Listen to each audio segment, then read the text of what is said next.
Hello,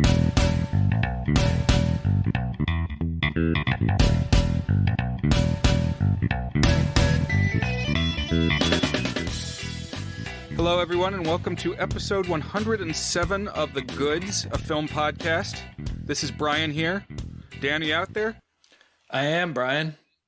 How are you doing today? All right. What about you? How's your December? Good. Getting colder. Days are getting shorter. Pretty much finished my Christmas shopping. Did a big spurt of it in the past 2 days. But yeah. Yeah, I got to get on that. I just wrapped up coursework for my graduate school program. I made a documentary that I just finished editing. Yeah, I saw it. It was real good. You could post it on the Discord, which our listeners can join at thegoodsfilmpodcast.com. I will. It's timely. It's about Christmas decorations. And as always, we're here with a movie to talk about. Well, sort of a movie. But if you have any qualms about whether it counts as a movie, we have two of them. So hopefully that will calm any qualms. We've done shorts before. Yes. And honestly, both of them cracked 50 minutes. And I think you either see 40 or 45 minutes as the two borders for feature length, like the difference between short film and feature length. So I would say these qualify. Yes, so they are hour-length TV films, but they're from PBS, which means no commercials. So whereas on a network, you'd have 45 or 46 minutes or something like Flintstone's Christmas Carol, here it goes the full hour.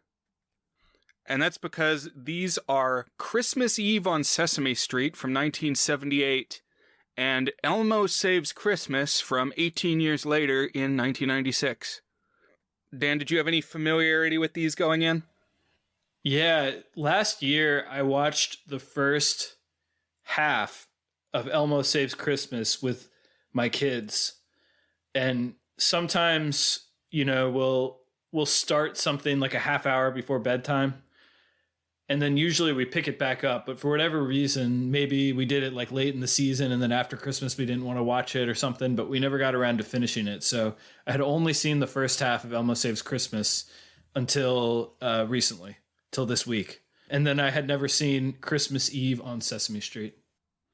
I'm imagining you developing like a fan canon ending to Elmo Saves Christmas before you saw the real canonical ending. Were you able to guess what was going to happen? I mean, in broad strokes, but the specifics I did not guess, and I have opinions on, or at least reactions to, let's say. So okay, good. I'll be looking forward to talking about that. It's good when we have opinions. That's what the listeners like, I think. Could be. Yeah. So I first saw Elmo Saves Christmas back when it came out in 1996, when I was 6 years old. And it's received some frequent replay over the years. I never forgot it. And we're going to talk about why. I hadn't seen Christmas Eve on Sesame Street before, but I had seen like GIFs of it shared by the Muppet History Facebook page. And I'd been curious. And then within the past week, I think, longtime Sesame Street cast member Bob McGrath, so one of the humans, passed away. And he's in both of these films prominently.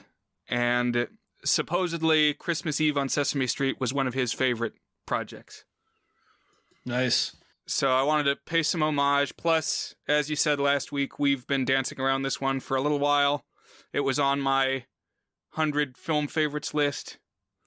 And so I'm ready to talk about it. Yeah, one other point of distinction on Christmas Eve on Sesame Street is that one of my favorite people I follow on Letterboxd is this user named Ploople Pop. And I mentioned him in the Emmett Otter Saves Christmas, to which this has some comparisons, because he had written a really nice 5-star review of Emmett Otter Saves Christmas. And he's rated about 1,400 different movies on Letterboxd. He's only given 18 of those 5 stars. So that's, close to 1%, or it's a little over 1%, not quite 2%. And one of those was Emmett Otter Saves Christmas. And another one of those was Christmas Eve on Sesame Street. And so he has a nice review of that one too. Wow, top marks. Yeah. Yeah, I was thinking of Emmett Otter too, because this one came out the next Christmas after Emmett Otter. Oh, okay. So Emmett Otter was 77 and this was 78. Yeah, yeah. And Nice. obviously Sesame Street, it's got prominent placement of Muppet performers. So this special was directed by John Stone, and it's got a lot of the usual Sesame Street roster. If you remember it from when you were a kid, you probably know some of these names, although this is very early.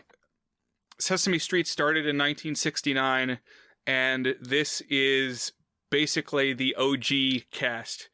People that I was not personally familiar with, some of them, having tuned in the early 90s.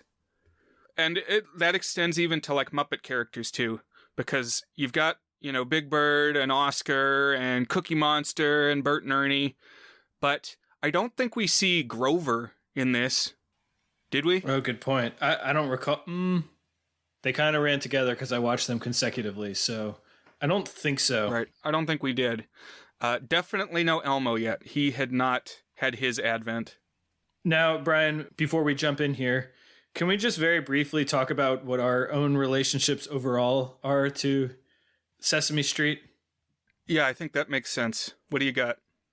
So I watched Sesame Street a lot as a young kid, like preschool age. I watched a lot of this. So it's kind of memory hold in a way where I have a lot of like very fuzzy memories of it, with like a small handful of specific memories that stick out.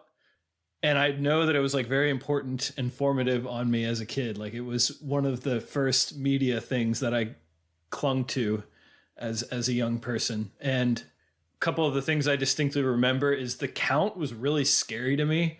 He had some recurring thing, or maybe it was one bit from an episode that we had on tape, and I just watched that one episode a lot. I don't know actually what the song was, and I'm not even sure I would recognize it like if it was played for me. But there was one minor key song with the Count that was really scary to me. I would have to run out of the room when that song came on. And I also had this, it may have been an audio cassette or it may have been a CD. I'm not sure. I guess that would have been like right around the time that CDs were starting to be a thing. But we had one, if like a mix of Sesame Street songs are on, like we've done that a couple times with my daughters, I can always tell you if one was on that, because I'll hear it, I'll be like, oh yeah, of course, I've heard this one a million times. Although I don't know if I could like recollect most of them. I mean, C is for Cookie is on there, and Rubber Ducky, You're the One is on there. Probably like most of the big name ones up until then were on there. But I have a lot of fondness for the music of Sesame Street. Cool. Well, my experience was that I watched it, and I watched a lot of PBS when I was young, partially because we didn't have cable. So I was watching the PBS kid shows like a lot. Longtime listeners are familiar with my love for Wishbone, but also stuff like Bill Nye the Science Guy and Kratz Creatures and all of that.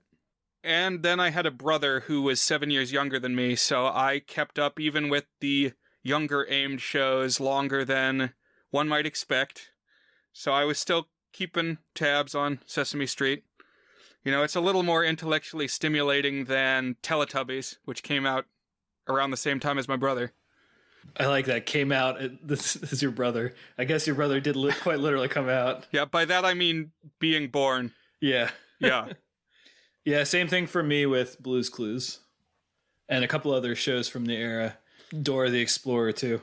I remember some ambitious story arcs from around the 97-98 season when Slimy the Worm went to the moon, and then he was, like, reporting from space for, like, a couple weeks, and then he came back.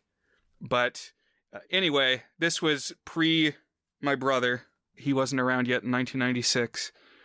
But Elmo was very big that year. That was the Christmas of the Tickle Me Elmo, where parents were fighting each other in the aisles. Oh, nice. Yeah, I remember that. Parodied in Jingle All the Way, starring Arnold Schwarzenegger. And you're right that Sesame Street has some bangers when it comes to the soundtrack. Quite a few good songs, and I remember that we had a CD called Sesame Street Platinum, and it was like all the biggest hits like you're talking about. And there are some songs that are a little bit spooky. The one that gets to me is Monster in the Mirror, sung by Grover. Do you know that one? No, at least not off the top of my head. Okay, well, it has Grover talking about seeing a monster in the mirror, and it's kind of the same angle as monster at the end of this book, where, you know, a monster is like a menacing, scary thing, but actually the monster is Grover. Oh, interesting, yeah. But I've always wrestled with that a little bit. It has a good line. It says, "If your mirror has a monster in it, do not shout. This kind of situation doesn't call for freaking out. But do nothing that you would not like to see him do. For that monster in the mirror, he just might be you." Spooky. I think there's a lot of profundity to that quote. Yeah, I like it. Anyhow, would you like to dive into this first offering of the evening, Dan? Christmas Eve on Sesame Street? Sure. Okay. So I knew very little about this one going in, but I popped it on, and it's an hour special. The first 10 minutes of it or so are devoted to footage that seems to come from like a Sesame Street on Ice show. So it's ice capades by these characters, except it's like lower quality puppet suits because they have to go over trained skaters. This was super striking and weird because, first of all, I forget, we talked about it at some point, but Muppets with feet just do not look right. They look odd. With legs specifically, I mean. And also, I don't know what it is, but in my head, most of the characters, most of the puppets are like 3 feet tall, but these were like 8 feet tall or something. Right, taller than a human because a human has to go inside them. And the one that I thought was noteworthy was there's a Big Bird skating around, and like in wide shots when he's skating, it's this cheapo Big Bird, and then at one point he like falls down and a girl helps him up and it cuts into a close-up, and then suddenly it's the fancy Big Bird suit that we are familiar with. And then it like cuts out wide again and it's this weird simulacrum. Imitation Big Bird. Oh, I didn't notice the distinction. I wasn't looking that closely, I guess. I really liked that segment. I thought it was kind of like it had no words and it kind of told a story just through the ice skating, which was nice. But it also made me laugh because it starts out, the score is like a slow minor key Feliz Navidad. And then like as it kind of gets more optimistic as the story goes along, it turns into a major key and then bam, in comes Jose Feliciano singing the lyrics. There's an anecdote at my house with my wife where we went to a Christmas concert one time, and there's this conductor who does this concert every year, and he's just got like a very grand and eloquent way of speaking, often beyond what the material requires. And the one that we always quote is this band, it's like a symphonic band, played a rendition of Feliz Navidad, and he opened it by saying, "Now this is a song that's very meaningful this time of year," which like, no, it's not. It's just, the whole thing is that it's like a vaguely Latin sounding thing of a dude singing Merry Christmas in Spanish over and over again. There's not meaningful at all. So I was laughing. Extremely repetitive, but I did definitely dig this minor key rendition of it, and it's so slow it took me a while to pick up what the tune was. It's like, what? Are they really playing sad Feliz Navidad? It was so good. I want to get the MP3 of it or something. Yeah. Although my favorite performance of Feliz Navidad is probably always going to be the one from the Pee-wee Christmas special, where it's Charo and Conky the Robot playing. Oh, yeah. I got to revisit that for sure. Maybe that's what I'll watch with my daughters this Friday. We do movie nights most Fridays. We'll do Pee-wee or something. Oh, yeah. I recommend it. But then at the end of this ice skating bit, they start doing the whip, which is where everybody links hands and they spin around in a circle. Probably not as common post the age of, bicycle helmets and consumer safety. But they do the whip, and they grab Oscar the Grouch, who, by the way, is walking around with legs, Muppet legs, sticking out the bottom of his can like a barrel in an old-timey cartoon. And they grab Oscar and start spinning him around against his will. And it segues into the next act by them violently flinging him completely out of the skating rink. And he goes clattering down multiple flights of stairs and rolls out of the arena. It was pretty good. It does end with the punchline where he's like, oh, let's go do it again. You know, they're worried about him. Right, so he's okay. But yeah, I was laughing at this bit. Yeah. I was not expecting it. Struck a chord with the sense of humor that you had when you were the age that you were watching these. Mm-hmm. Which I suppose is, per your previous anecdote, much older than the typical Sesame Street audience. Yeah.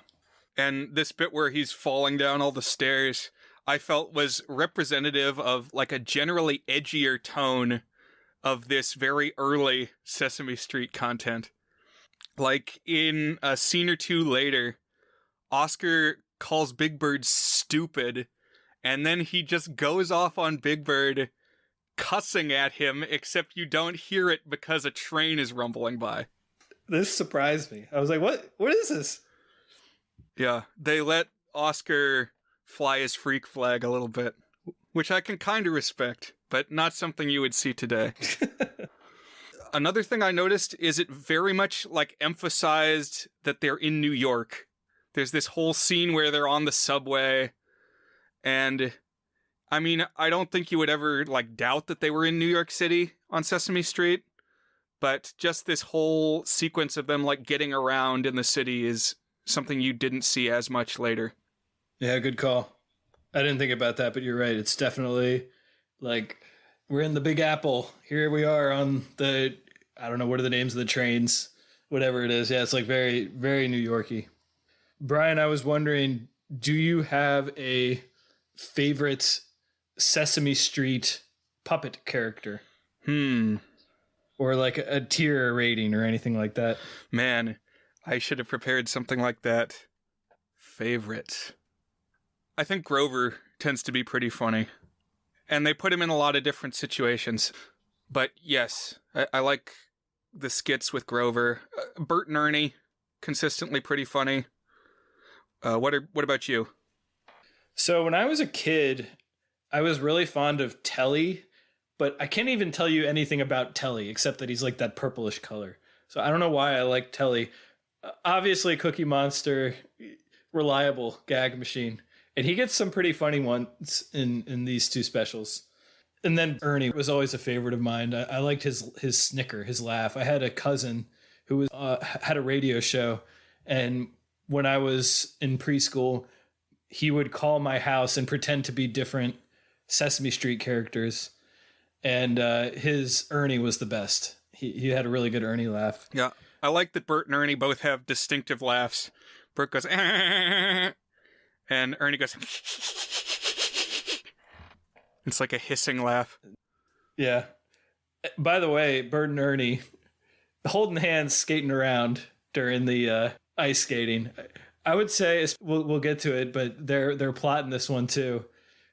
Definitely can see why there was speculation on Bert and Ernie. Yeah, you're right. And that's not going to be even the only couple that I'm going to speculate on in these offerings. And we have some long-haul humans in the mix as well as the Muppets. I'm going to talk briefly about Telly when we get to Elmo. Or maybe I'll do it now. Telly, I think, was one of the characters who got emphasized in our era, like the 90s.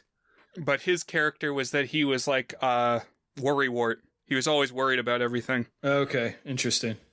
He stars in a special that I'll talk about here soon. Gotcha. Oh, I guess the reason I brought it up at that moment is because in my adult years, whenever I've seen clips, I've been appreciating the presence of Oscar the Grouch. I'm glad that they have a grumpy guy. It's not just positivity all the time. Right. I just watched the 2022 stop motion Disney Plus special called Mickey Saves Christmas. And man, talk about a thing that's like corporate whitewashed, everybody's cheerful and helpful. I was missing some edge. Even Donald Duck is like real nice and helpful in that. It was like going from that to seeing Oscar the Grouch being a real grump was making me happy. Yeah, you got to have a grumpy bear in the mix. Exactly.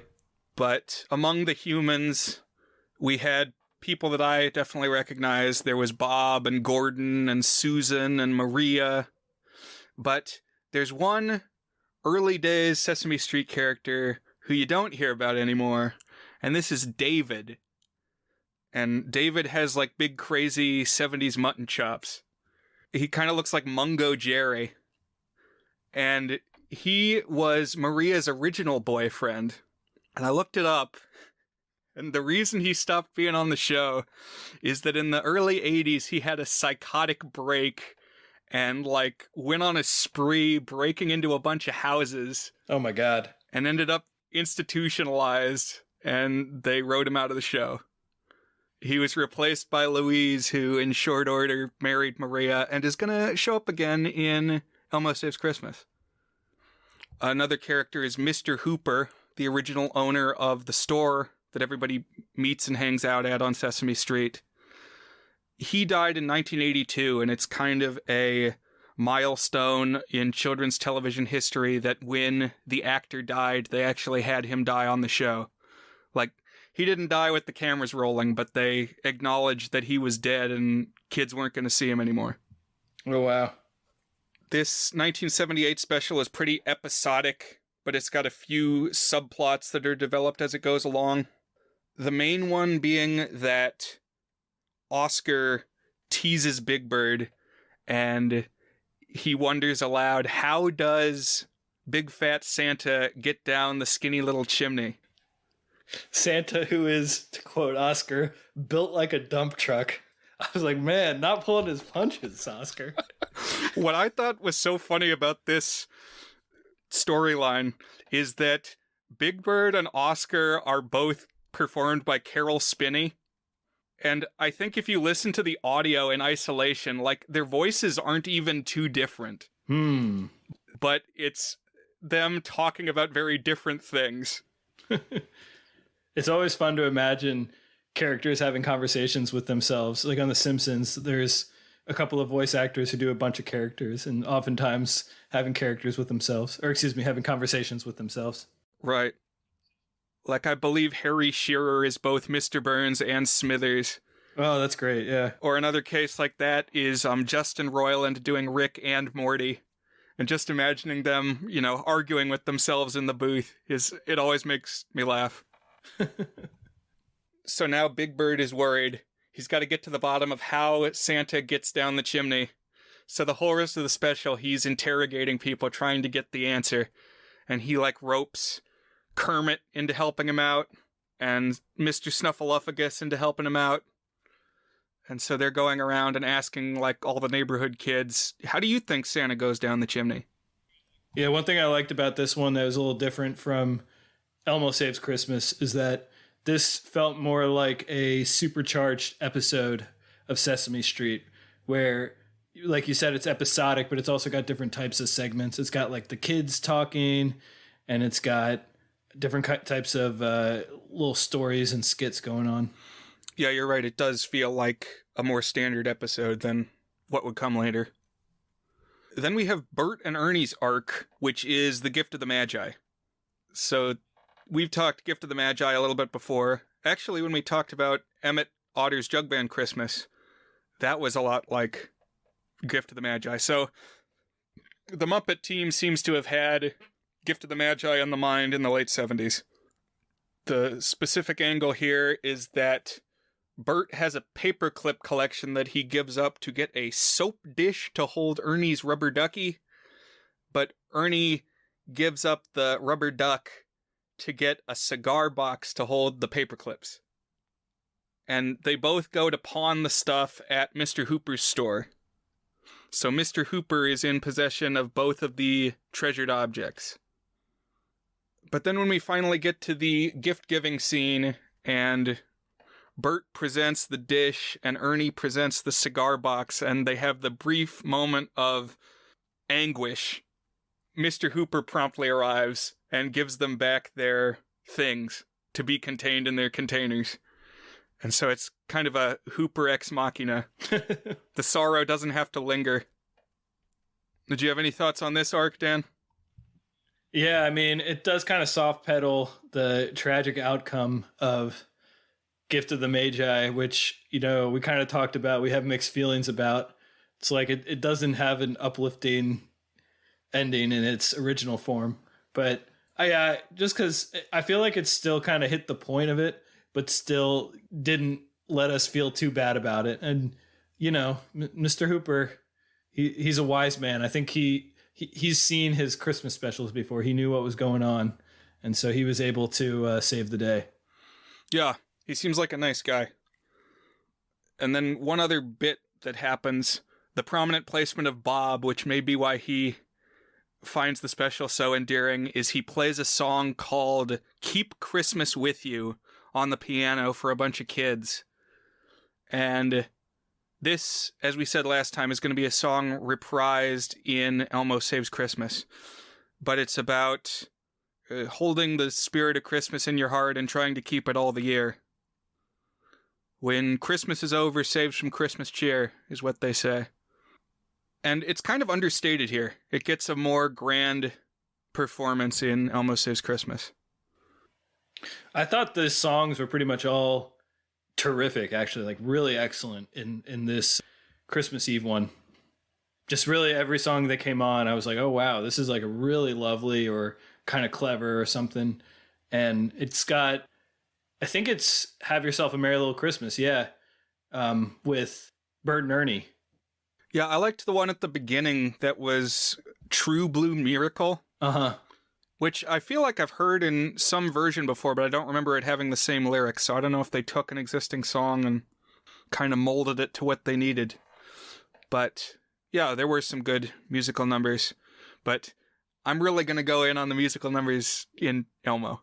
But there were some good moments here. And in the Keep Christmas With You performance here in 1978, it's Bob together with Linda, who is a deaf woman that he is implied to have a relationship with. She was another Sesame Street human over the decades who kept popping up. The arc with Big Bird trying to find out how Santa Claus goes down the chimney builds to the climax when he runs away. He doesn't tell anybody where he's going, and he goes up on the roof of an apartment building. And his thought is that he's going to catch Santa in the act, basically. Stay up there all night and catch him when he tries to go down the chimney so he can figure out how that goes down. And all the grown-ups are worried, and they're trying to find him, and eventually they do. And they scold Oscar for being a troublemaker. Yeah, and he immediately has a joke about the Easter Bunny. You said you have seen My Neighbor Totoro, right? Yes, but it was a long time ago. So, keeping it kind of spoiler-free, the climax of My Neighbor Totoro has, similar to this, a character disappearing and the entire community becoming worried about that character. But in fact, what was going on was that character just really needed some introspection, to basically come up with the answers themselves to a challenging situation. I was thinking of My Neighbor Totoro here at the end.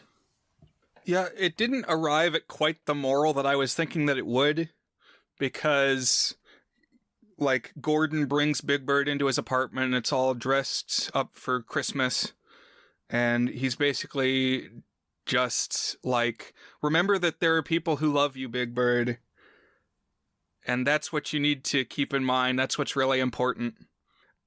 What I thought he would say is that, look, presents have been delivered, so it doesn't matter how Santa gets down the chimney. You just have to have faith that he can. And that the moral should be basically have faith. That's where I thought we were leading, and it didn't quite get delivered in those words. But that's the climax that would make sense to me. Interesting, yeah. It kind of touches on that just a little bit. He has a moment where, well, look, it got delivered anyways. And then also it kind of ties back to the lyrics of True Blue Miracle, which talk about how it feels like a miracle how beautiful a city is during Christmas.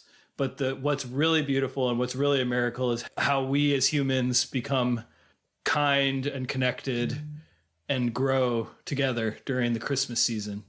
And so I thought this was kind of an understated parallel to that. It's like thinking about a different kind of miracle, like a different Christmas magic miracle, and then bringing it back to we're all together. That's what the real miracle is.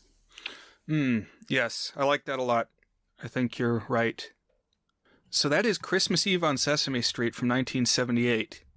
I'm glad I got a chance to check it out. We'll be back with a rating here pretty soon. But are you ready, Dan, to talk about Elmo Saves Christmas? I just have one last question on Christmas Eve on Sesame Street. How often did Kermit appear on Sesame Street? Because he appears in Christmas Eve on Sesame Street. Yeah, he's in Elmo Saves Christmas, too. Wait, he is? Yes, Dan. Okay. That one did not register for me. He's the news reporter. He's the one who announces the transformation. Oh, yeah. Good call. I guess my brain just didn't process that as being weird like it did when I watched Christmas Eve on Sesame Street. So he's a regular. That's not like an unusual thing. Yes, Kermit is the bridge figure. He's the Henry Kissinger. He can exist in both Muppet universes, which actually I was considering bringing to the table the Muppet Family Christmas from the 1980s that had the Muppets and the Sesame Street cast and the Fraggle Rock cast all celebrating Christmas together. But I feel like we have to kind of build to that, so maybe next year. Sounds good. But yeah, Kermit, a pretty frequent appearance on Sesame Street. Here in this old one, he's still actually Jim Henson. We had Jim Henson as Kermit and Ernie. So he died after Elmo Saves Christmas. No, he died in 1990. Gotcha. Okay. So by Elmo Saves Christmas, he's already played by Steve Whitmire, who took over the role. Okay. Steve Whitmire, probably most distinctively known for his performances as Rizzo the Rat. Okay. Okay, so now let's talk about Elmo Saves Christmas. And this, for me, is kind of the meat. It was good to explore something different with Christmas Eve on Sesame Street. But this is the one that I have, like, in my bones. As I was watching, I was just repeatedly struck by how I basically had it memorized. Like, there are lines, especially, that really I like call to mind when it's not Christmas. And we'll hit some examples of that when we get to them. But yeah, in the 90s, Elmo kind of like took over Sesame Street.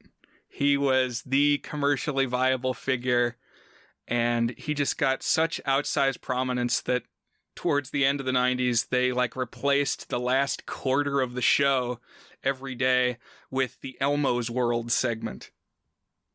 And that was kind of when I was out. I thought that was too much. That was going too far. It's taken attention away from the established characters. The Urkelization of Elmo. Indeed. He's Fonzing. But in 1996, he was king. This was the Tickle Me Elmo Christmas, as I said. And so they did this special where he's right at the heart of everything. And it's got a little bit of a Christmas Carol structure. We'll talk some more about that. When it opens, it's Christmas Eve on Sesame Street. And Elmo is like putting out the cookies for Santa. He goes through his community and you get to see a little bit of life on the street, what everybody's up to. And then he makes his way back to his house and he gets ready for bed. But he's awakened in the night because Santa Claus is trapped in the chimney. And Elmo has to wake up and help pull Santa free.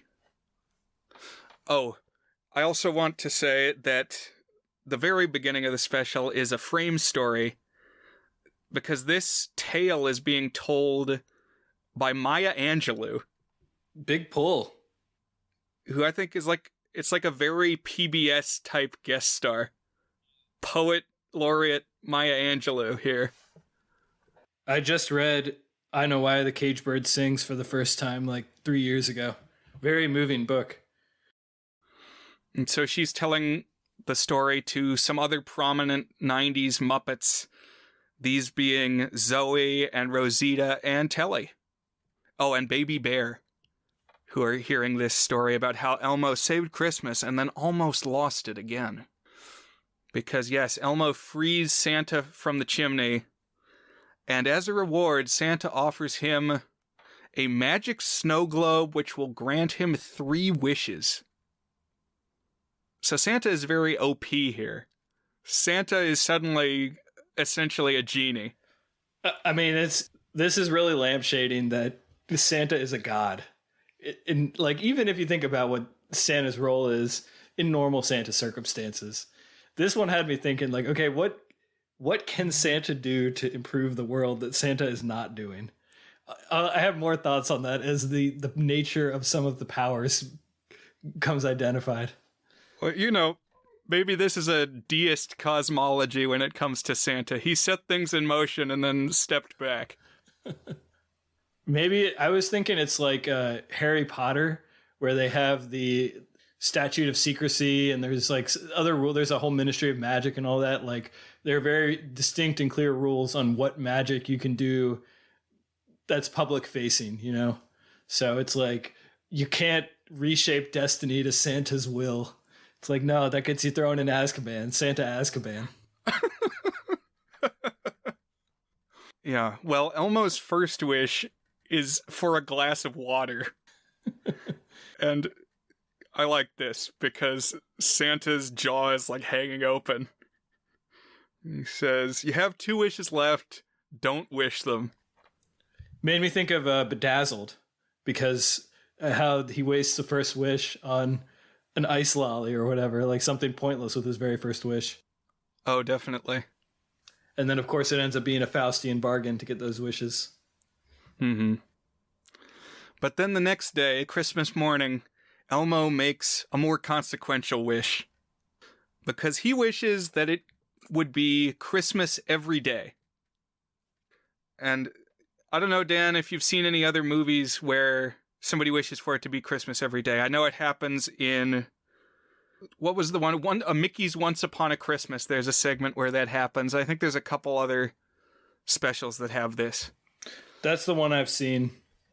Except on those, what they do is Groundhog Day, where it's a time loop, and the character ends up experiencing the same Christmas over and over, which I don't think really matches the spirit of that wish. I like what they do here, which is that they make December 26th Christmas again, and December 27th Christmas again. And you just have to keep doing it as the calendar progresses. Okay. I mean, I disagree. I like the way that the Mickey Once Upon a Christmas does it, because the individual who needs to learn the lesson still learns the lesson and still gets the point of like how if you have too much of a good thing, it ruins it. You know, it's special things need to be special. But having the same thing over and over isn't too much of a good thing. It's like having the same dose of the exact same thing over and over. Like, monotony is not the same thing as overabundance. Okay, but to them, it is a different thing each time, because it's like, you know, you spend 10 days and the calendar says December 25th. But to that person, I think it's the Huey, Dewey, and Louie in Once Upon a Christmas.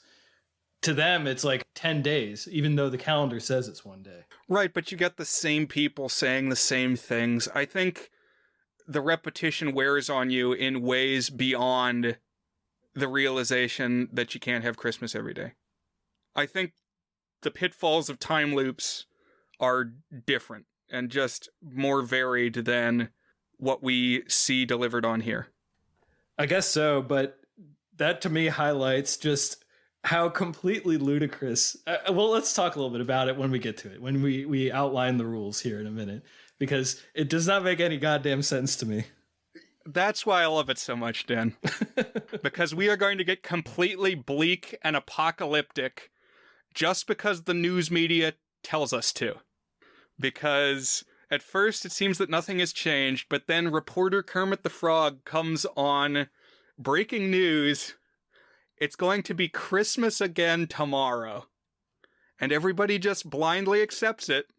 They say, all right, we're doing it again tomorrow, December 26th. And so they all go out and they have to do their usual Christmas rituals, buying presents, cooking Christmas dinner, not returning to work. So here, let me show you how. No. Okay, I just said no to a thing. Like, literally every single person in the world just didn't say no. They're like, oh, well, damn.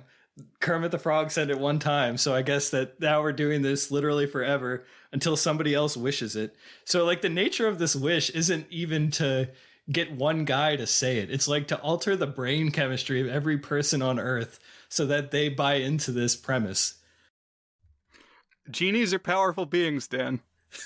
I love this. I think this is great, and I won't be swayed. Santa's a malevolent deity, raining his wrath upon... Elmo needs to learn.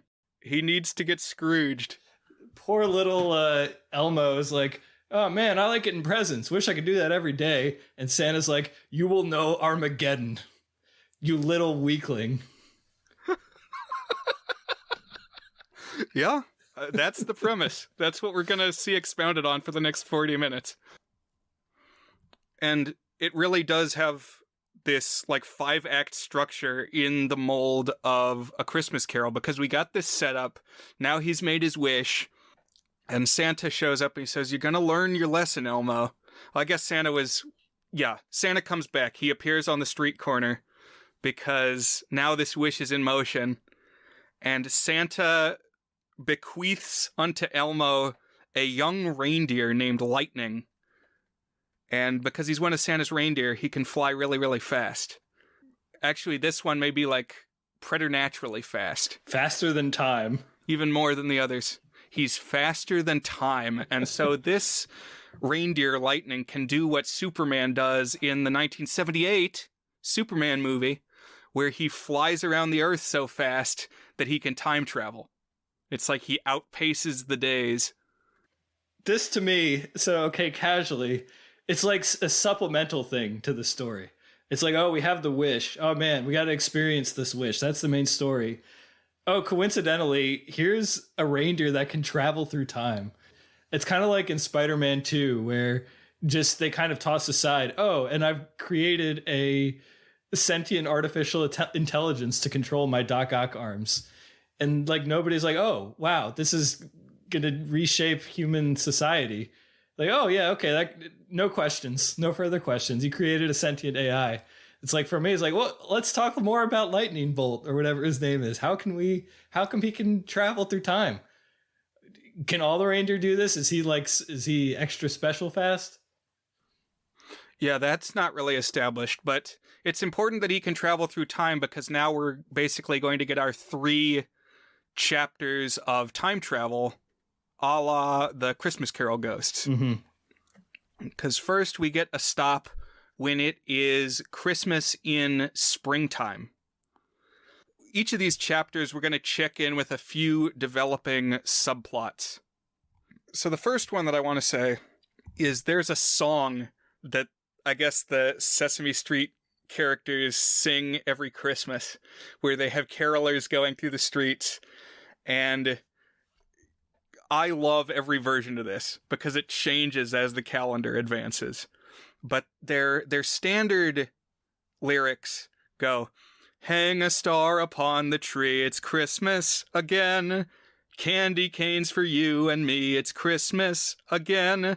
With jingle bells and pine tree smells and peace on earth to men. So wave the turkey leg on high, unwrap the gifts and pumpkin pie. With Santa Claus up in the sky, it's Christmas again. Very nice. But then, as soon as it's announced, this is what you're going to do, sheeple. You're going to have Christmas again tomorrow. They return to the streets and they say, hang the tinsel on the tree, it's Christmas again. Candy canes for you and me, it's Christmas again. Again, again, again, again, again, again, again. They're loading toys on Santa's sleigh. Today is just like yesterday, 'cause Christmas hasn't gone away. It's Christmas again. And we get to where it's springtime.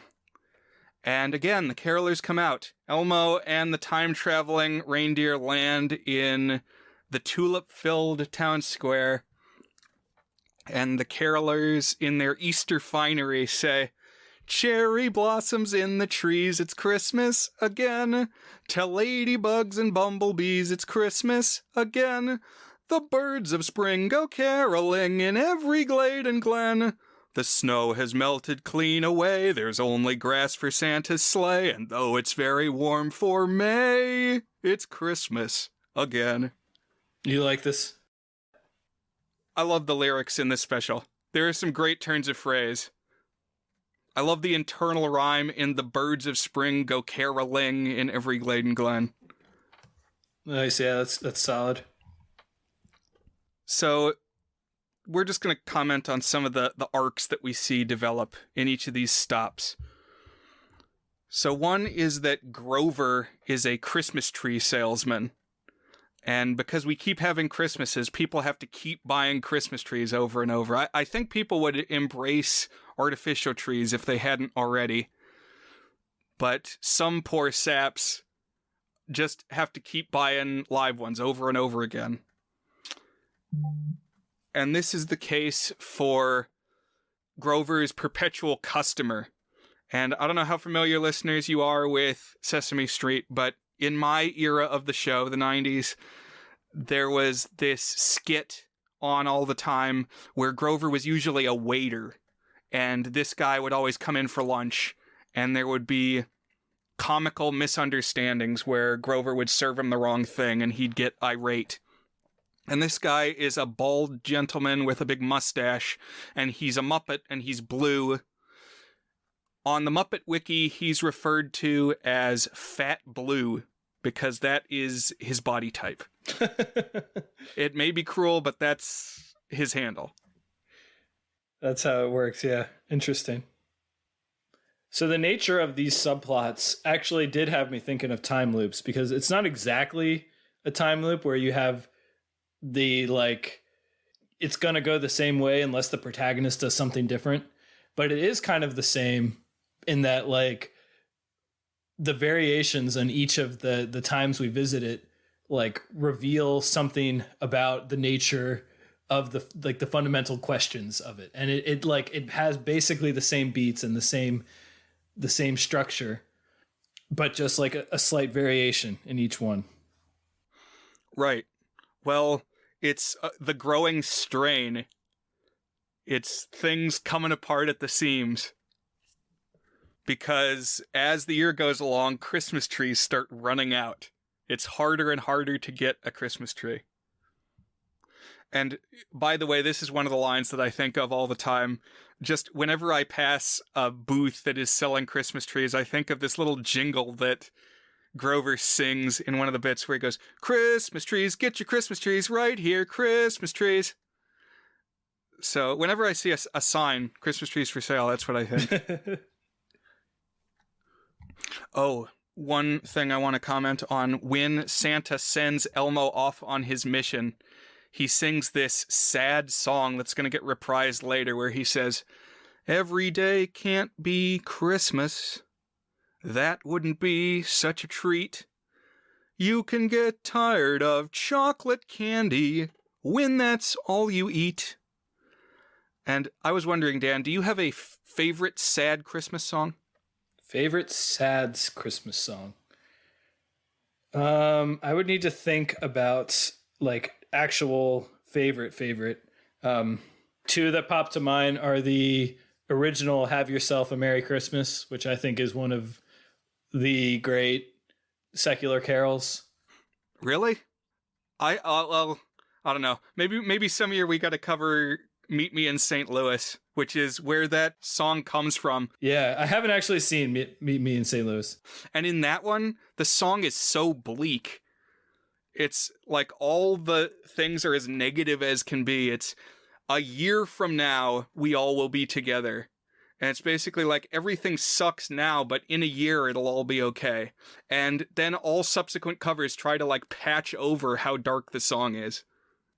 Like, until then we'll have to muddle through somehow became hang a shining star upon the highest bough. I think it's like an inherently tainted song. Interesting. Well, that's why I said the original. I like that. I mean, I think it's poignant that the premise of the song, now to be clear, I haven't seen the movie, so I can't connect it to what's happening in the plot, but the premise that like Christmas is a time when we check in on our lives, and right now things are rough, but I hope that we'll get through it and come out on the other side, and nonetheless I hope you still have a Merry Christmas, almost as like a little ironic bow on it. So that's one pick of mine. The other one I would go with is the Joni Mitchell song River is pretty great and pretty sad. So that's not Both Sides Now, which gets sung in Love Actually. But there is actually a sad Christmas song by Joni Mitchell, that's River, that would have probably fit just as well in that spot in that movie. It's coming on Christmas, and talks about how she wishes she could skate away. It's another kind of poignant thing for me where it's like everybody's feeling festive, but she just can't feel it. She's too sad about other things, and so she wants to skate away on a frozen river, which I think is a lovely image. But those are two that pop to mind. I mean, again, not necessarily saying they're my favorites, but do you have a distinct pick here? Is it this one? Oh, there's quite a few good ones. I like this one, but like All Alone in the World from Mr. Magoo's Christmas Carol is quite good. Same Auld Lang Syne, which they play on the radio occasionally. Oh, if you count Auld Lang Syne, I mean, I've talked about my love of that for sure. No, not regular Auld Lang Syne, same Auld Lang Syne. Oh, okay. That's the one with the saxophone solo. And when I turned to make my way back home, the snow turned into rain. Are you familiar? I'm going to have to look it up because it's not coming to mind. You got to cue this one up. I'm sure you've heard it at some point.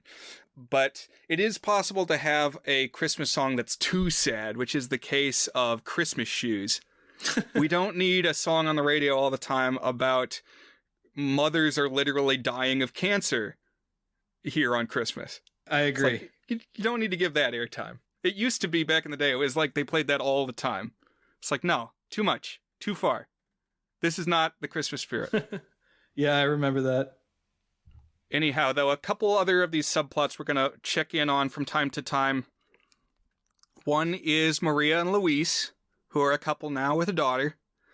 They are not working their jobs at the fix-it shop because this is like the very tail end of the era when you could get appliances repaired, which, with planned obsolescence is now no longer the economically feasible thing to do. It's like, you just get a new one. You don't take it to the fix-it shop. But because it's Christmas and you don't work on Christmas, even though obviously some people do work on Christmas, the work is piling up. There's just a growing mountain of broken appliances. The one that got me is you see the big pile of toasters. Oh, wait, no, is that a different thing? That's out front of their shop. Okay, so that had me thinking of The Office. One of my all-time favorite clips. There's not even, there's no reason it's a favorite. I'm sure you know what I'm going to talk about here. It's when Stanley, played by Leslie David Baker, has a little monologue after Pam and Roy call off their wedding. He says, "I got them a toaster. They called off the wedding and gave the toaster back to me. I tried to return the toaster to the store, and they said they no longer sold that kind of toaster. So now my house has got 2 toasters." I was thinking of that when there was a pile of toasters out front. Yeah, that's one of my favorite Stanley moments, at the very least. Yeah. Along with the episode where he bonds with Michael over how much they love Pretzel Day. That's a great one, too. Another arc that I feel like you might have enjoyed, Dan, is the only thing on TV on Christmas on Sesame Street is It's a Wonderful Life. And they keep cutting back to it on the TV at moments that kind of comment cleverly on the action going on in the special. Like when it's first announced it's going to be Christmas every day, it cuts to Jimmy Stewart. He says, "This is a very interesting situation." Good Jimmy Stewart. Not as good as Teddy. Teddy does a fantastic Jimmy Stewart. Maybe we have to have him on sometime soon. But you are pretty familiar with It's a Wonderful Life. Is this something you enjoyed, Dan? Oh, yeah. I really loved it. First of all, it's cool that they could include it because it's public domain.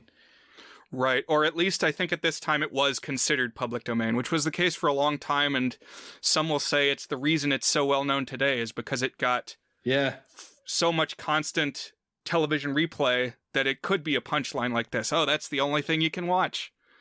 But I think more recently, the copyright has been like reclaimed by someone, which is pretty much the only case I've heard of that happening. But I feel like that is why they were able to use it so much. So, yeah, this really struck me. I have a couple of thoughts on this, but the one that I'll just say now is that you mentioned that you found the story kind of paralleling A Christmas Carol, and I definitely see that. It's like it kind of replicates that, the way that the tone gradually changes and the pace of the timing of the different chapters. But it also definitely had me thinking of It's a Wonderful Life. The way, particularly in what we're going to get to here towards the end, how like it's just like this dark world, the same way you have Pottersville or whatever it's called, and It's a Wonderful Life when he goes back in time. And I think there was also a handful of moments that very much made me think of It's a Wonderful Life. So I think both of those, Christmas Carol and It's a Wonderful Life, which I will say are even spiritually linked together. Like I think It's a Wonderful Life had the writer that had probably read A Christmas Carol too, but in the same vintage, I would say.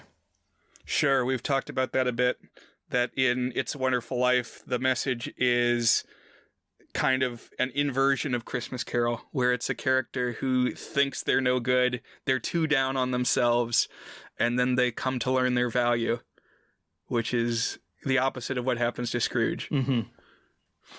Another subplot here of Elmo Saves Christmas, we have Snuffleupagus is going to visit his family in Cincinnati. So he's leaving. And this has broken Big Bird's heart. That they're going to be apart for one day. Which, of course, it turns out not going to be just one day, because in this dystopian hell realm, people who leave for Christmas, once it's Christmas forever, are gone forever. This is the one where I was like, okay, this is stupid as hell. It's like all the trains and stuff stopped agreeing to go because it was Christmas. Snuffleupagus, who had been planned to be there for one day, isn't like, well, I was here for one day, so I'm going to go back now. Like, they like, okay, you can choose to open up your store and repair things. Like, those are things within your control. I guess not in this world where everything's controlled by Santa's magic. But even then, we're going to get there. Santa gets impacted by it too. So Santa has like determined his own fate as well. Yes. So I want to linger on Snuffy for a moment, and we'll come back to it too. But yeah, so even mail is not being sent because no mail on Christmas. So Big Bird is just being emotionally torn asunder that he has to be parted from Snuffy. And this is one that over the years, it's like, okay, there's something going on here. Like, they're a little more than friends, I think. And this is a trope that, I mean, Dan has commented on it many times as the series goes along, this podcast that we've done here together, that it's kind of a meme. It's like if two characters of the same gender spend a lot of time together, let's speculate.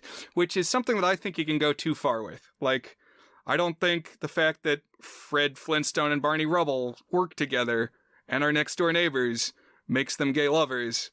Or like Pooh and Piglet, or SpongeBob and Patrick. It's like, you know, Bert and Ernie, okay, well, they literally, like, sleep in twin beds. It's like, okay, maybe there's something there. But then in this case, maybe there's something there. You know? Yeah, definitely. There's like a lot of nuzzling. So that brings me to, I have thought a little bit about it, Both Snuffy and Big Bird are male. Is that pretty clearly established? Yes. Okay. It's because Snuffy's got some eyelashes going, and I always thought there was something effeminate about Big Bird. Yeah, I mean, there are cases like that where I've wondered over the years, like Rabbit on Winnie the Pooh. I used to think Rabbit was a girl. Interesting. Not the case. That's neither here nor there. We're going to press on, but just know that this, like, yearning for Snuffleupagus is Big Bird's plot here. And yeah, we also do see this situation wearing on Santa and the elves, because they got to go out and do their big annual trip, except they got to do it every night. And when they find out about this, there's a part that always makes me laugh. When this big alarm comes up in elf headquarters, and they say, "The Christmasometer is bleeping." So I think of that from time to time. And an angry elf goes into Santa. He says, "Did you give somebody 3 wishes again?" It makes me want to know the other stories where Santa has done this. What's the backstory here? The Christmasometer is bleeping. You could say that's happening right now as we order our presents and stuff for the year. Exactly. Whenever you're in the thick of it. Christmas levels are high. Alarmingly so. But now, as I said, we're in springtime. And one of the things that Elmo and Lightning the Reindeer witness is the Easter Bunny, now forced to shill his Easter eggs on the street corner as novel Christmas presents. And the Easter Bunny is played by Harvey Fierstein. Which, do you have any strong feelings on Harvey Fierstein, Dan? Well, he's got that really distinct gravelly voice. I've always known him as like a general Broadway type guy. Mm-hmm. I don't know where I got that impression. I looked it up as I was watching this. So he has written some stuff and he's appeared in some stuff. Like he wrote the book for the stage adaptation of Newsies, and he wrote the book for Kinky Boots. And he also is a voice in Mulan, which probably is the thing I know him best from. Right. So all of that is true. Definitely established as a Broadway presence. And I've always wondered how. How do you become a professional singer when you have that voice? I don't know. Yeah, I don't know. It's wild. But yeah, I think his best performance is as Yao in Mulan, because it kind of makes sense to me that a gruff soldier would have a voice like that. Right. But I think his performance here is really funny, because the Easter Bunny sings a song about how you should buy your friend an Easter egg for Christmas. If you'll humor me, he sings, "Give your friend an Easter egg for Christmas. Easter eggs are useful as can be. Take your Christmas money to your local bunny, and you can lay an egg beneath the Christmas tree. Easter eggs are no longer just for Easter. Now that we got Christmas every day, it's the universal gift, so give a pal a lift and buy a Christmas Easter egg today." Just very raucous, fast-paced tune. It really seems like a Tin Pan Alley vaudeville song. I like it quite a bit. But they move on. Elmo hops in the sleigh, they fly through time, and then it's summer. It's Christmas on the 4th of July, and the characters come out, the carolers, and they sing, "Happy Independence Day, it's Christmas again. Let the marching music play, it's Christmas again. Go ring the bells and sing the wells to tell the Minutemen. The stars and stripes are waving high with fireworks up in the sky. And on this 4th day of July, it's Christmas again." These always get me. I dig these. You like that it's got like a motif that we come back to. Doesn't Sondheim do that? Where like you hit things in a different way, but with like the same tune? I think so. Yeah. And now things are really starting to show the cracks in civilization. Like the Christmas trees are going extinct. Yeah, the mountain of toasters. Big Bird finally decides to call Snuffy on the phone, which, why hasn't he done this yet? It's like 200 days in. Long distance relationship 101. Yeah, also, Snuffy doesn't pick up the phone. Why? What is he doing? I wonder if maybe Snuffy is tired of Big Bird's clinginess. And that's why Snuffy went. He's like, I just need a break from you. You need to chill out a little bit, Big Bird. Yeah, Big Bird's smothering him. I wonder if Snuffy is having an affair, a side relationship, side piece in exactly wherever town that he's visiting. He's down in Brazil with the alternate Big Bird who's a parrot. And so Elmo is maybe starting to see that this isn't the perfect world he imagined when he wished for Christmas every day.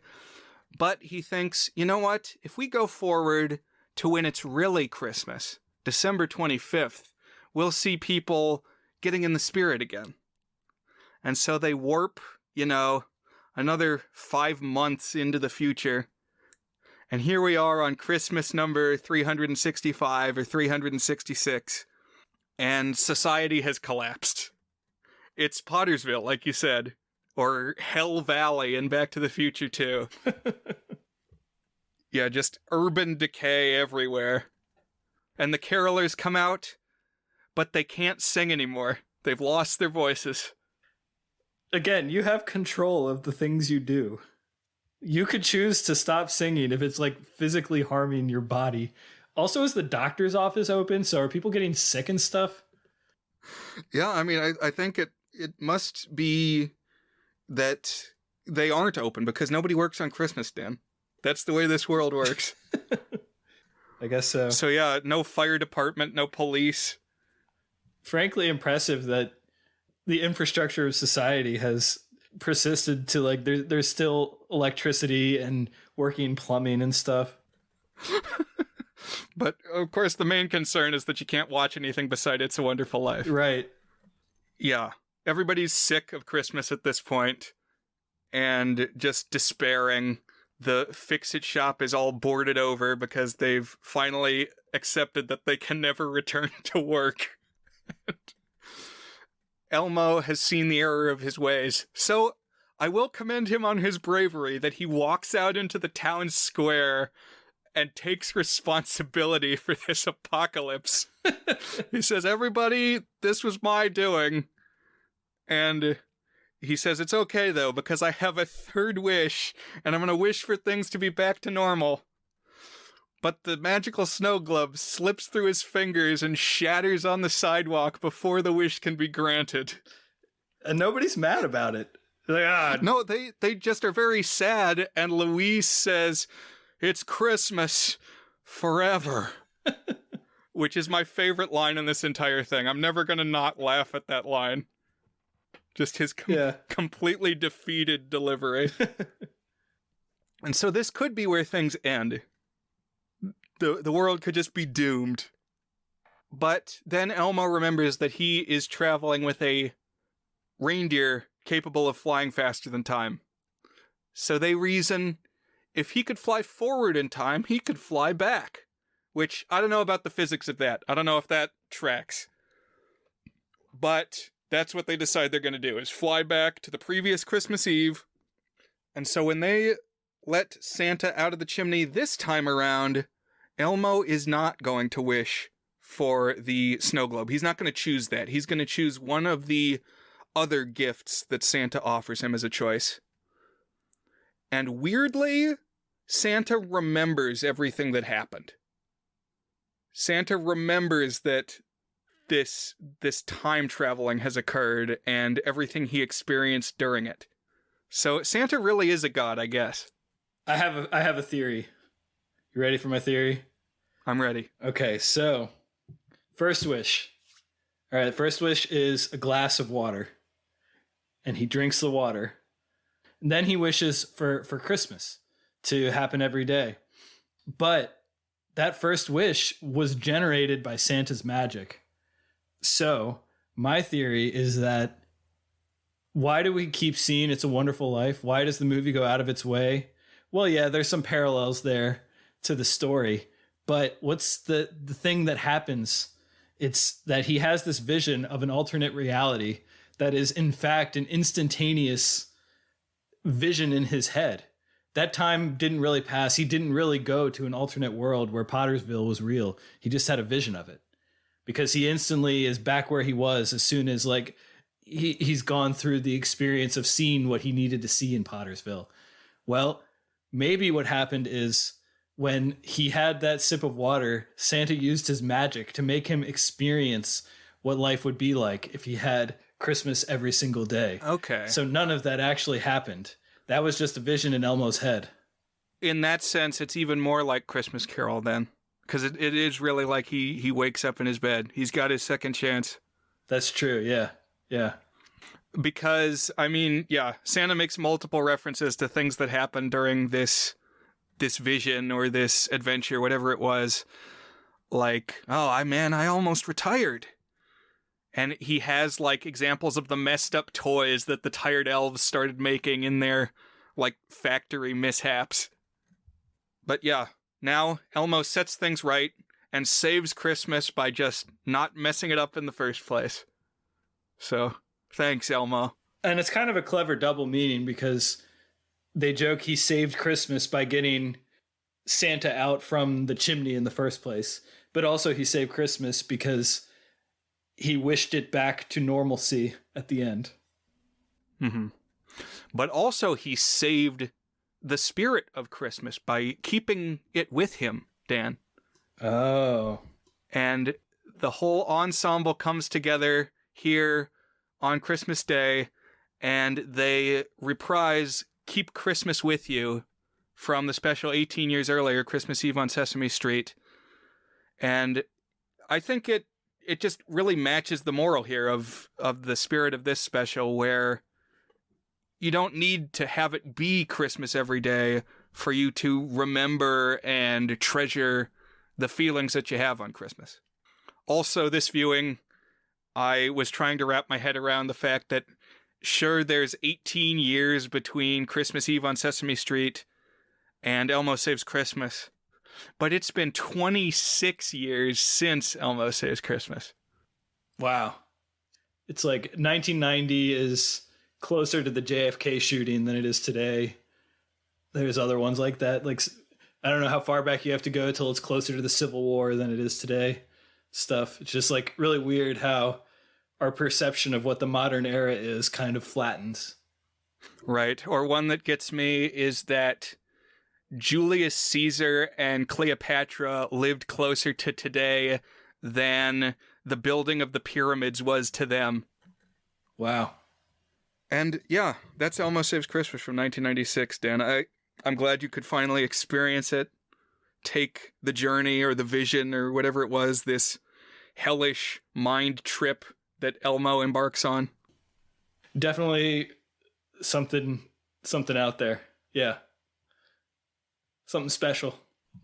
Yeah. One thing I liked in the last one, there's a few more kind of specific plot points I wanted to talk through too, and I'm sure you have a couple. Okay.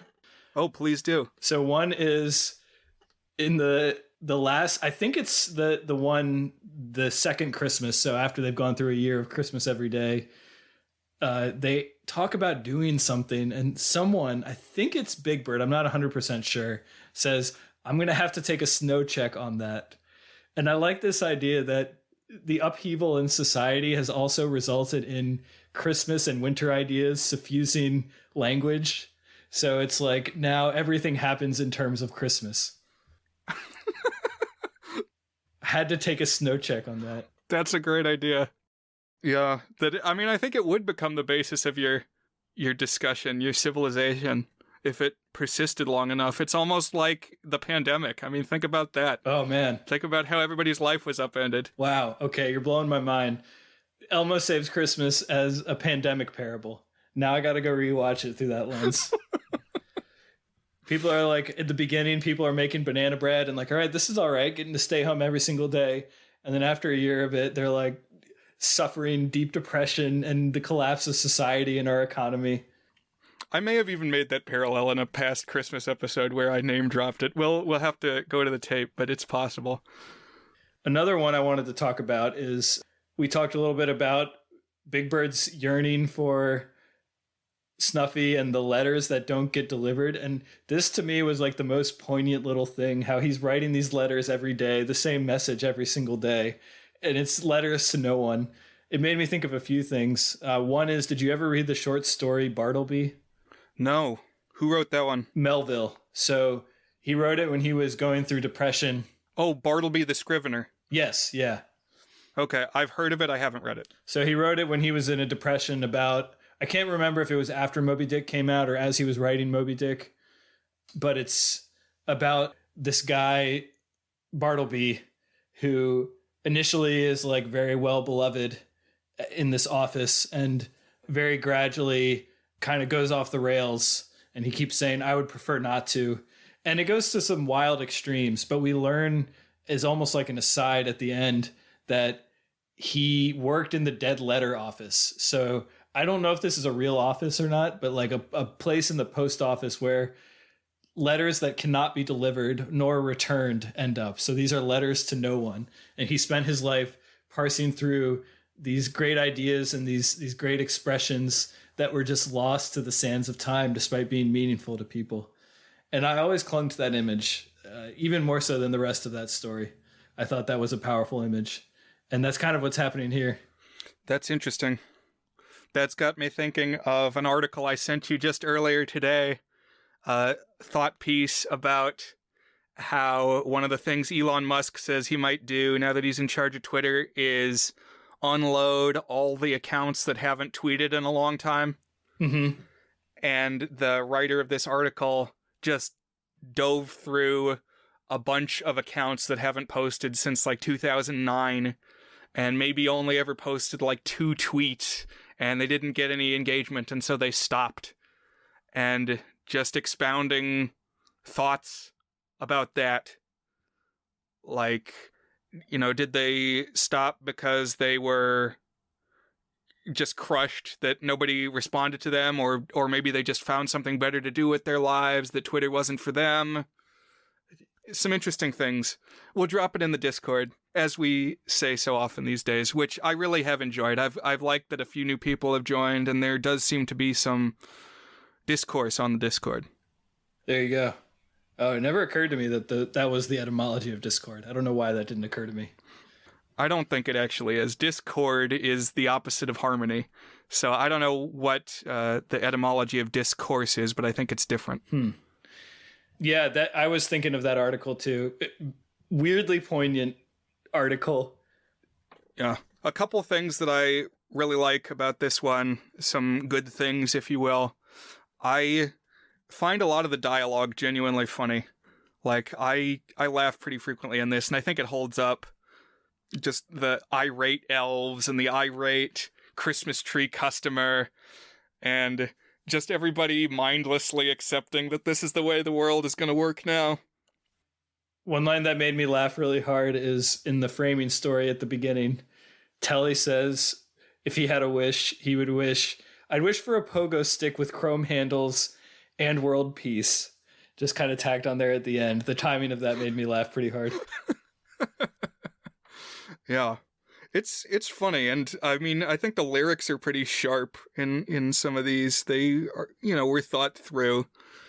So something that Lightning the Reindeer says that years later I learned was a reference to something is he asks Santa, like, if he can pull the sleigh or something, and he says, please, Santa, please, Santa, Santa, Santa, please, which is a reference to Spike Lee's character Mars Blackman. And Mars Blackman has the catchphrase, please, baby, baby, baby, please. So years and years later, I took a college course on Spike Lee's movies, and Mars Blackman shows up in a couple, and he even had like a Nike commercial series where he was on TV, but he would say that. Okay. There's no other time on the podcast when I'm going to get to bring this up, so now is the time. No, plunge the depths. Yeah. And then I'll just say again that I really love how, like, unexpectedly grim this gets. Like, I would not expect an Elmo special to get as nigh apocalyptic as this one does. Yeah, it really does remind me of Christmas Carol in that regard, and also, of course, It's a Wonderful Life, where despite being a kids-oriented thing, it goes dark at the end to make you realize the good things. What's really important, the message we should be taking away, But the only way that we can properly appreciate that is to realize what happens if that weren't there in various situations, whether it's the generosity of Scrooge, or in the case of It's a Wonderful Life, if he had never been born, or here, what's lost if we don't keep special things like Christmas special. You need to do things in moderation. I think it's the Count says, when every day is Christmas, Christmas is no longer special. It's like The Incredibles. The Syndrome viewpoint, yeah. Yeah. Minds went to the same place there, yeah. And did you have any other things to comment on, Dan? Good things, not so good things? Yeah, my other idea here, so first of all, already a game changer that Lightning can go forward in time. Now he can go backwards in time, which you said, I'm not sure of the physics of this. Let me clarify that there are no physics of this. We've gone even further into Santa is God territory, that his reindeer can go backwards in time by flying fast. I guess he's got to go faster than the speed of light to do that. Like, not only is that something that's impossible, but like our entire system of science is based on the concept that one cannot go faster than the speed of light.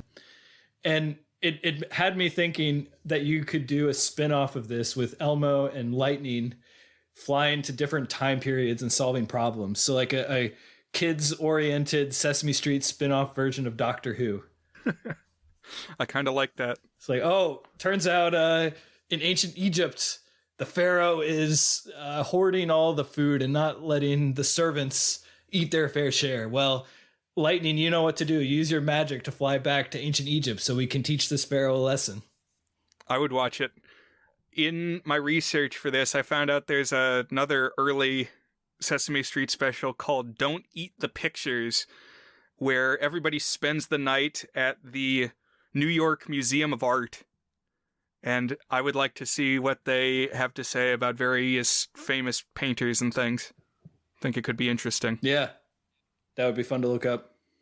For me, though, the one major thing missing from this special, I wish it was like 10 minutes longer and we got an act where it's Christmas on Halloween.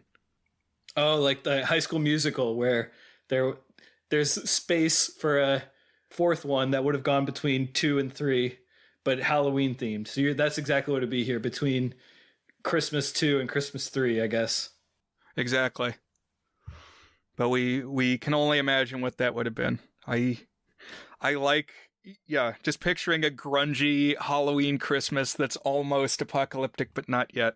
It would break the mold of mirroring Christmas Carol quite as much, but I think it could have been cool. It could at least be like a deleted scene on a DVD if it was ever extant. So, Dan, are you ready to declare whether these two specials we watched today are good? Yes. I have my ratings penciled in. Good. Let's start with Christmas Eve on Sesame Street. So Is It Good is our signature section where we each give the movie a rating on our 8-point goodness scale, ranging from very not good, a 1 out of 8, to our masterpiece rating, toward to good, which is an 8 out of 8. I found this to be extremely winning. Like, really, I was touched and swept away multiple times during this. It doesn't have quite as audacious a story, and it's very episodic as compared to Elmo Saves Christmas. But it was just so polished. I thought all the writing was sharp and the music was lovely. And I just like that, as you said, it had some edge and some spunk to it that made me laugh multiple times. And I can really see why it's like a type of special that you'd revisit year after year. It's just got a lot of like really special segments in it. So I'm going to give this one a very good. It really did it for me. And I would love to watch this with my kids at some point.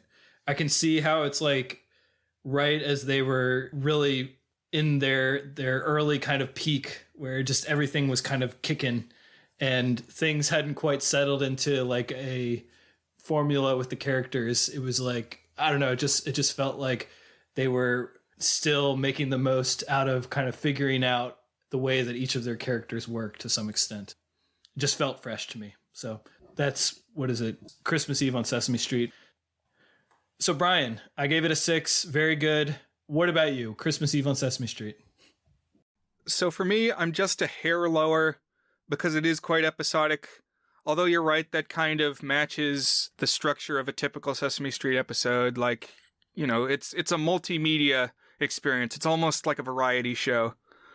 So this has that spirit. And it's a little different than what I've seen Sesame Street do before. It's a slightly different cast of characters than I was used to. But of course, you got a few of the usual long haulers, the OG humans and Muppets. I like it overall. I'm going to give it a 5 out of 8, a pretty high 5. I do like some of the music, and I liked when they were on the subway, because I hadn't seen that before. Just all this big group of characters really giving the impression that they're moving from place to place rather than just all on one set. So that was kind of cool. I'm glad I got to watch it. And now, Dan, what about Elmo Saves Christmas? So Elmo Saves Christmas, I'm actually have them pretty much in the same realm for kind of different reasons, but I really got hung up on how deranged and nonsensical this premise was. Like, it really pulled me out of it. I was like, just don't do that thing. You control what that thing is. You do that thing. It doesn't make sense that you say it's Christmas. Like, I know that you kind of have to sweep away the suspension of disbelief at some point. It's just like, you got to accept it for what it is. At least on this watch through, I was not able to do that. And every single thing that happened, I was like yelling at the screen. So I'm right on the edge between a 5 and a 6, good and a very good, because I did enjoy myself. And it is kind of fun to talk through the absurdity of everything and just how far out there it goes. But in terms of like it actually conveying in a way that it wanted to, like more of my enjoyment came from like the kind of outer limits weirdness of it than the message itself, its objective itself, I guess. I'm going to give it a high 5. That is a good. I did like it, and I feel bad not being quite as high on it as you, but that was my reaction watching through it this time. It certainly was very fun to talk about as well, and that raised it in my esteem a little bit too, because I did get quite a kick out of thinking about it and talking through it with you, Brian. It's okay, Dan. That's what we're here for, is to be honest with our ratings. And for me, I was going to try to be objective and maybe give it a 6, a very good. This one, though, I think is squarely in 7 territory for me, exceptionally good. I love how wacky the premise is, and I chalk it up to genie magic, essentially, Dan. Okay. And I know the one that in Disney's Aladdin, he's more hung up on, like, manipulating the way people act. But I don't see any reason why you gotta be. If it's magic, you can use people as pawns. Okay. If that's how you would operate. I love Louise saying, "It's Christmas forever." And we see Western civilization, at least, collapse. You know, I want to see what's going on in China and the Middle East, where they're not held to the Christian calendar. Oh, interesting. Like, is China the international superpower now because everyone didn't just abruptly stop working? All right, fan theory then. Pretty much every culture has some sort of winter solstice celebration. So maybe they all have to relive that celebration. It's like whatever that time period would be, they're stuck on the same thing too. It's like a record scratching wherever you are in society. Ramadan every day. It's Ramadan forever.